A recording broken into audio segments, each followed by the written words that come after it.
Hi, I'm here with Dmitry, who's a managing partner at Runa Capital. Thank you for joining us. Hi, thank you for inviting. So Runa Capital is about a $130 million venture fund. 135 to be exact. 135, wow, that's great. And so, for people who don't know, what does Runa Capital do? Runa Capital invests in companies who are doing software development. We focus on three major areas of software. First is cloud computing, software around cloud computing. Second is software mobile apps, basically, for mobile devices. And third is general internet and social and digital media. So in other words, you do everything, a lot of it. Well, basically, That's yes, we do software, like all kind of software. Yes. So obviously, because you're lending companies to these early stage companies, you get to talk to them really early on and get access to all. You get to see the next big thing before the next big thing. So tell us that's exactly the thing which we're investing in. First big thing is cloud computing. Yeah. It's already on the stage, but it's still just the beginning of the show. Yes. So we believe it will develop further. So a lot of software will be around cloud computing, around software as a service. Yes. Second big thing is mobile. Yeah. Actually, everybody is carrying in the pocket a small Pentium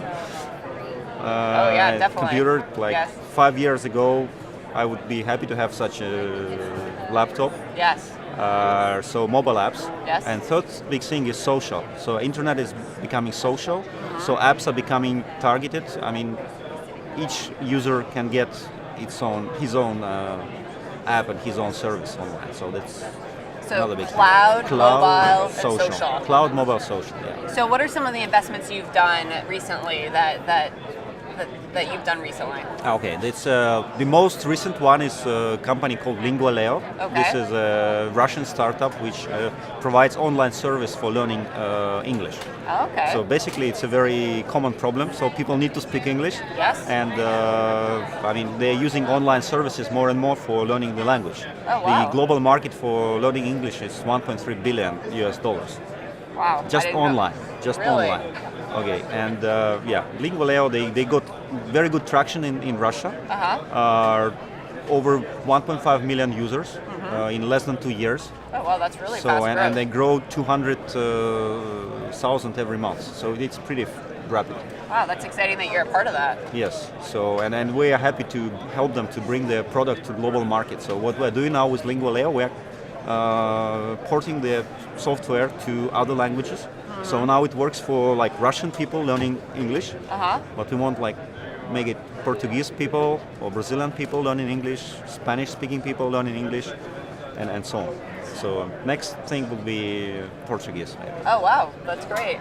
Is that because of Brazil? Yes, that's because of Brazil. Exactly. We believe that Brazil is a great market. It's another emerging country like Russia and another emerging market. Yes, definitely. And so when you do investments, do you do investments just in Russia or do you invest in companies all over the world? That's a good question actually. Initially when we started we thought that we would be doing only Russian startups, but later we realized that our technology focus is more important than our regional focus, and we can add a lot of value to startups in other parts of the world. Okay. So currently we are investing globally, and in our portfolio Russian companies are just 60%. So 40% is US companies, UK, Europe. Oh wow, so you spend a lot of time on an airplane. Oh yeah, I do, yes. Not a lot, not as much as Sergey. Oh really?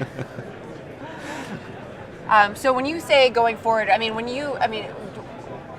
if you were going to start a company tomorrow, and lots of people are always saying, I want to start a company tomorrow, what should I do? What's one area you think that what's one or two businesses that you think that there's still opportunity to work on? I think that there are three vertical markets that are heavily underserved by IT and by kind of innovation. Okay. First vertical market is, maybe that's not true for the US, it's medicine. Oh. So in Russia and other emerging markets, I mean, medicine is still using old-fashioned technologies. It's all paper. It's all kind of,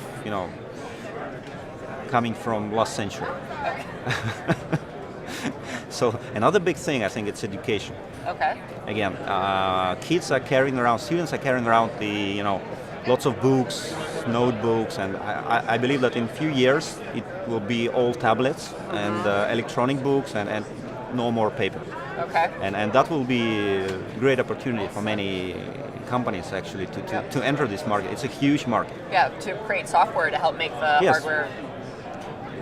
To help people study. Exactly, learn. yeah. So second, and I think third big thing, it's not as easy as first two, but still very underserved is government and like public services. Right. It's still a lot of bureaucracy, a lot of paper, a lot of kind of old-fashioned processes. So it could be all digitized and streamlined through using I mean, that makes a lot of applications. sense, all those three markets, those industries where they're underserved by technology. But do you think that the barriers to do that for a startup is hard? I mean, because there's so much regulation and process in place. I mean, do you think it's possible for a startup to help? I think it's make a possible dent? because you don't kind of address the whole market. Yes, medicine or education is a huge market. It's Yes. actually a universe, but you need to find a niche. Okay. So, like I can give you an example. There is a company in Russia we are currently talking with. They're developing software for a condominium to manage their kind of property. Okay. A lot of condos, Yeah. and that's basically public service. That's lowest level of the government, but Right. it still has same problem as upper levels. I mean, not enough IT. Nobody thinks actually about public servants.